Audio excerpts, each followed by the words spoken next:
पर्यावरण आणि शाश्वत विकास या आपल्या पहिल्या टॉपिक अंतर्गत आपण विविध पॉईंट्सचा आत्तापर्यंत अभ्यास घेतला. जसे पर्यावरणातील मूलभूत संकल्पना, पर्यावरणाचे वेगवेगळे घटक, पर्यावरणाची महत्त्व व व्याप्ती आणि पर्यावरण अभ्यास करत असताना आवश्यक असणाऱ्या पायऱ्या.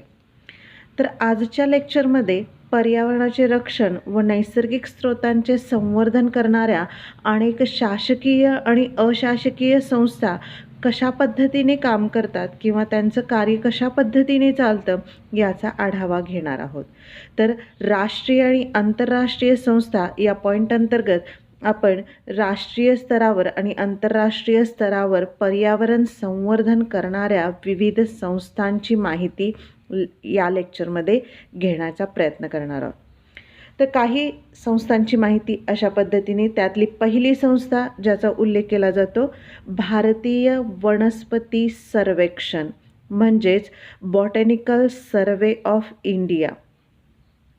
देशातील वनस्पती स्रोतांचा शोध लावण्यासाठी वनस्पती प्रजातींचे आर्थिक लाभाच्या दृष्टीने संशोधन करण्याच्या उद्देशाने भारतीय सर्वेक्षण म्हणजेच बॉटॅनिकल सर्वे ऑफ इंडिया या संस्थेची स्थापना सन 1890मध्ये करण्यात आलेली होती.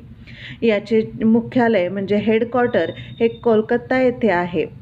या संस्थेचं मुख्य कार्य आहे ते म्हणजे वनस्पतीचा सखोल सर्वेक्षण करणे. देशात वनस्पतींचे आढळ अस्तित्व व परिस्थिती किंवा आर्थिक उपलब्धता याबाबतची अचूक तपशीलवार माहिती जमा करणे या उद्देशाने ही संस्था कार्य करत असते. म्हणजेच देशांतर्गत आपल्यासाठी आढळणाऱ्या विविध वनस्पतींची नोंद, त्याचं सर्वेक्षण करण्याची जबाबदारी ही BSI म्हणजेच बॉटॅनिकल सर्वे ऑफ इंडिया ही संस्था करत असते.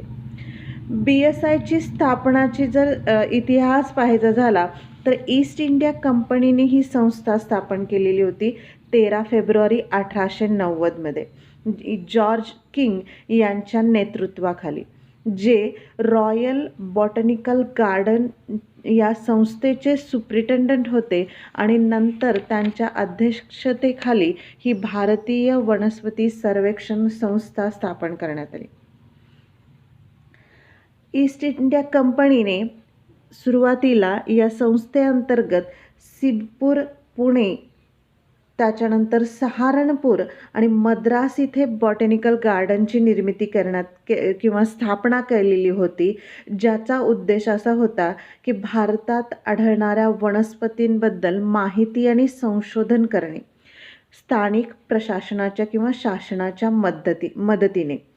आता हे बॉटॅनिकल गार्डनचा मुख्य उद्देशच असा होता की ज्या वनस्पती आपल्या इथं आहेत त्याचा व्यापारी तत्वावर वापर करणे, म्हणजे त्याचं व्यापारी महत्त्व काय आहे ह्या जाणून घेण्यासाठी त्याचा अभ्यास किंवा त्याचं संशोधन करण्याचं काम या संस्थेअंतर्गत करण्यात येत होतं. आणि त्यामुळे आत्ता ही भारतीय वनस्पती सर्वेक्षण संस्था ही आपल्यासाठी अतिशय महत्त्वपूर्ण असणारी संस्था मानली जाते. यांच्याद्वारा म्हणजे या संस्थेद्वारा पब्लिकेशन जे केलेले आहेत आत्तापर्यंत, त्याच्यामध्ये फ्लोरा ऑफ इंडिया सिरीज हे बुक त्यांनी प्रकाशित केलेलं आहे. स्टेट्स ऑफ फ्लोरा किंवा फ्लोरा ऑफ प्रोटेक्टेड रिजन यासारख्या पुस्तकांचं प्रकाशन या संस्थेअंतर्गत केलेलं आहे. आपल्याला जर वनस्पतींचा, भारतात आढळणाऱ्या वनस्पतींचा जर अभ्यास करायचा असेल तर या संस्थेअंतर्गत मिळणारी माहिती किंवा या संस्थेअंतर्गत मिळणाऱ्या या पुस्तकांचा आपल्यासाठी उपयोग होतो. त्यामुळे वनस्पतींसंदर्भात अभ्यास करणारी ही भारतातील प्रमुख संस्था मानली जाते. दुसऱ्या संस्थेचा उल्लेख करायचा झाला तर ती आहे वन अनुसंधान संस्था म्हणजेच फॉरेस्ट रिसर्च इन्स्टिट्यूट. वनांचे व्यवस्थापन आणि संरक्षण करण्यासाठी व प्रशिक्षणासाठी वन संशोधन संस्थेची स्थापना करण्यात आलेली आहे. सन 1906मध्ये डेहराडून येथे या संस्थेची स्थापना करण्यात आलेली आहे. या संस्थेच्या स्थापनेसंदर्भात सांगायचं झालं तर सुरुवातीला म्हणजे 1878मध्ये ब्रिटिश इम्पिरियल फॉरेस्ट स्कूल म्हणून सुरुवातीला स्थापन करण्यात आली. सर डेट्रिच ब्रँडिस जे जर्मन ब्रिटिश बॉटनिस्ट आणि फॉरेस्ट या संस्थेचे ॲडमिनिस्ट्रेटर होते, यांच्याद्वारा ही स्थापन करण्यात आलेली. त्याच्यानंतर या संस्थेअंतर्गत जर उल्लेख करायचा झाला तर इंदिरा गांधी नॅशनल फॉरेस्ट अकॅडमीची स्थापना करण्यात आली. ही भारतातील इंडियन मिनिस्ट्री ऑफ एन्व्हायरमेंट आणि फॉरेस्ट यांची संस्था आहे. या संस्थेअंतर्गत ही काम करते.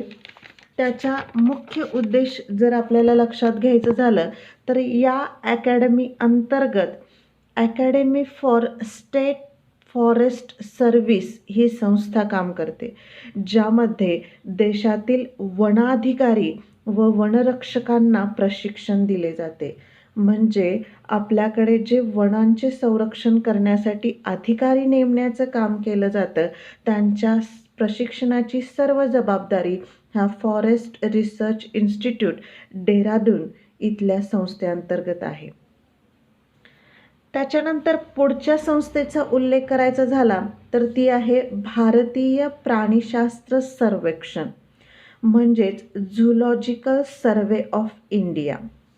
वनांचे सर्वेक्षण, संशोधन व शोध घेऊन त्याबाबतचे विविध ज्ञात आणि अज्ञात पैलूंच्या ज्ञानाचा विकास करण्यासाठी 1 जुलै 1916 रोजी भारतीय प्राणीशास्त्र सर्वेक्षण संस्थेची म्हणजेच झूलॉजिकल सर्वे ऑफ इंडियाची स्थापना करण्यात आली.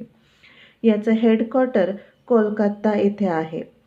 भारतातील विविध राज्यातील परिसंस्था व संरक्षित क्षेत्रातील प्राण्यांचे वैविध्याचे सर्वेक्षण व संशोधन करण्याची जबाबदारी या संस्थेवर आहे. म्हणजेच या मुख्य उद्देशाने ही संस्था काम करते.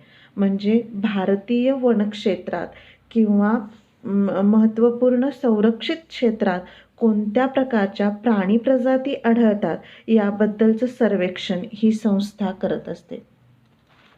या संस्थेची स्थापना करत असताना सुरुवातीला म्हणजे 15 जानेवारी 1974 रोजी करण्यात आलेली होती, ज्याचे म्हणजे सर विल्यम जोन्स यांच्या अध्यक्षतेखाली ही स्थापना करण्यात आलेली होती. त्यांचा उद्देश होता तो म्हणजे प्राणी जगताचे संपूर्ण ज्ञान या संस्थेअंतर्गत आपण प्राप्त करावे आणि या उद्देशाने परत ह्या संस्थेचं म्हणजे आशियाटिक सोसायटी ऑफ बेंगॉल याचं रूपांतर झूलॉजिकल सर्वे ऑफ इंडिया यामध्ये करण्यात आलेलं होतं. या संस्थेची जर प्रकाशन लक्षात घ्यायचे झाले किंवा कोणते पुस्तकं प्रकाशित केलेली आहेत याचा आढावा घ्यायचा झाला तर records of zoological survey of India हे पुस्तक आहे. फौना ऑफ इंडिया आहे. इकोसिस्टीम सिरीज आणि वेटलँड सिरीज अशासारखी अनेक पुस्तकं या संस्थेद्वारा आत्तापर्यंत प्रकाशित करण्यात आलेली आहे. त्यांची जी लायब्ररी आहे त्याच्यामध्ये 1,35,000 पुस्तकांचा संग्रह आहे, ज्याच्यामध्ये पुस्तक, जर्नल आणि विविध रिपोर्ट्सचा समावेश होतो. म्हणजे एकूणच भारतातील प्राण्यांच्या बद्दलची माहिती जर आपल्याला मिळवायची झाली तर या संस्थेअंतर्गत मिळणारी माहिती आपल्याला उपयुक्त ठरते. ह्या झाल्या भारतीय संस्था म्हणजे भारताअंतर्गत येणाऱ्या संस्था म्हणजे राष्ट्रीय संस्था. या सर्व संस्थांची माहिती घेत असताना आपल्याला असं लक्षात येईल की भारतीय वनस्पती सर्वेक्षण हे वनस्पती संदर्भात संशोधन करणारी संस्था आहे. वन अनुसंधान संस्था ही वनांचं व्यवस्थापन करणारी संस्था आहे. तर भारतीय प्राणीशास्त्र सर्वेक्षण ही प्राण्यांच्या संवर्धनासाठी आणि सर्वेक्षणासाठी काम करणारी ही संस्था आहे. तर अशा ह्या राष्ट्रीय संस्थांची आज आपण माहिती पाहिली. तर आणखीन उर्वरित संस्था यांची माहिती आपण पुढील लेक्चरच्या माध्यमातून घेणार आहोत. धन्यवाद.